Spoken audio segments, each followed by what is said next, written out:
Bueno, kategoriak, azpikategoriak eta ikastaroak. Bueno, garrantzitsua da bereiztea kategoria eta azpikategoria alde batetik eta beste aldetik ikastaroak. Izan ere, kategoriak eta azpikategoriak sailkatzeko modu bada edo aurkibide moduko bada, bai? Eta ikastaroak berriz irakasle bakoitzak izango duen edukiak partekatzeko eta bar izango duen plataformaren zatia da, bai? Beraz, ikusiko duguna izango da bai, kategoriak eta azpikategoriak nola sortu eta baita ere ikastaroak kategoria hoien barruan nola sortu, bai? Lehenengo gauza, ohitura hartu beharra daukagu, hemen aktibatu edizioa sakatzekoa, bai? Eta hasingo gara, bale? Orduan, kategoriak sortzen hasiko naiz. Gunearen kudeaketa, ikastaroak, kudeatu ikastaroak eta kategoriak. Bale. Bai, hemen dauzkat, ikusten dudan hau, batzuk urdinez eta besteak grisez dauden, grise danak kategoriak dira, bai? Eta erabiltzaileek ikusteko moduan daudenak urdinez markatuta daude eta aldiz haiek ez ikusteko moduan daudenak grisez, bai? Demagun kategoria berri bat sortu nahi dudala maila gorenean, bai? Hauek dira maila gorenak, bale? Eta deituko diot, esan behar dut nun, bai? Goragoko mailan, bai? Eta deituko diot lehenengo kategoria, bai? Vale. Eta identifikazio izena berbera ipiniko dut. Sortu. Eta orain hemen, lehenengo kategoria daukat, bai?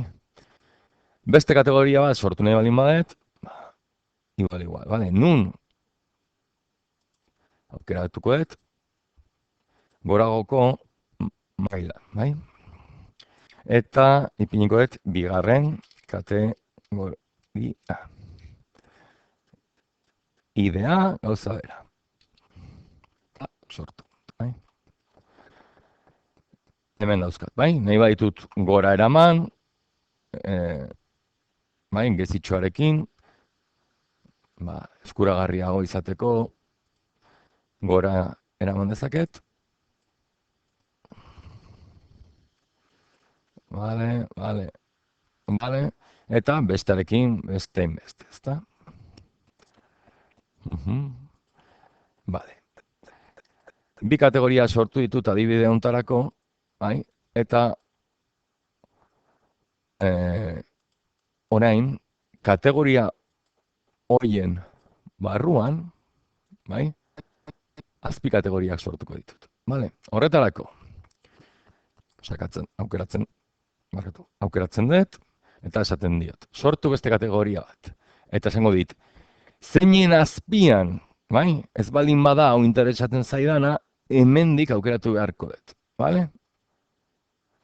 Kasu honetan, lehenengo kategoriaren barruan, lehenengo, bat, azpi kategoria. Bai? Gogoratu, kategoriekin aurkibide bat egiten ari naiz, sailkapen moduko bat. Ondoren ikastaroak hor txertatzeko. Vale? Bai? Lehenengo kategoria, lehenengo azpi kategoria. Beste bat? Venga. Nun, kontuz, Nun, esan beharko diot, lehenengo kategoriaren azpian. Bai? Eta ipiniko dut, bat.bi, azpi kategoria. Vale? Ide zenbakia berbera. Vale. Bigarren kategoriaren barruan, beste hainbeste ingo dut, bai? Kontuz, berriro ere, orain esan behar diot, bigarren kategoriaren azpian, bi.bat, azpi kategoria, bai? Ide, Eta bukatzeko kategoriekin, bai, bigarren kategoriaren azpian, beste azkeneko bat sortuko dut, bai? Kontuz, berriro ere, aukeratu bigarren kategoria, eta 2.2 azpi kategoria, bale?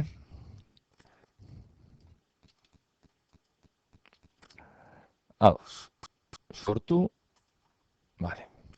Eta ondorioz, hemen dauzkat, lehenengo kategoria, bai? Eta haren azpi kategoriak, eta beste bigarren kategoriarekin, bale? Bueno, oain, lehenengo kategorian, aukeratuko dut bat azpi kategoria, eta horren barruan ikastaro bat sortuko dut, bale? Orduan, hori aukeratuko dut, eta hemen behan, bukaeran sortu beste ikastaro bat aukera daukat, bale? Sortu beste ikastaro bat, jarriko diot izena, eta hau da bat ikastaroa, adibidez, izen hori jarriko diot. Berriro ere izen laburra eskatzen dit, berbera ipiniko dut, kontuz nun txertatu, kasu honetan esan dut bat kategoriaren barruan, bat azpi kategoriaren barruan, nahi du da. Bai? Hemen jarri dezaket ikastaroaren hasiera eta amaiera data, bai? Ikastaroaren formatua, hainbat kontu daude, eta gorde eta itzuli, bai? Bale, orduan, fijatzen bagea, lehenengo kategoriaren barruan baten, ikusten dut orain, hemen bat zenbakia. Horrek esan nahi du, ikastaro bat badagoela horren barruan, bai? Ikusi nahi baldin badet, beste modu bat, hauxe da, bai? Aukeratu, sakatu azpikategoria horren gainean, beheraino jun, eta horra saltzen zait, azpikategoria horren barruan, ze ikastaro dauden, bai? Bale? Ba, gainerako ikastaroekin, gauza berbera litzateke.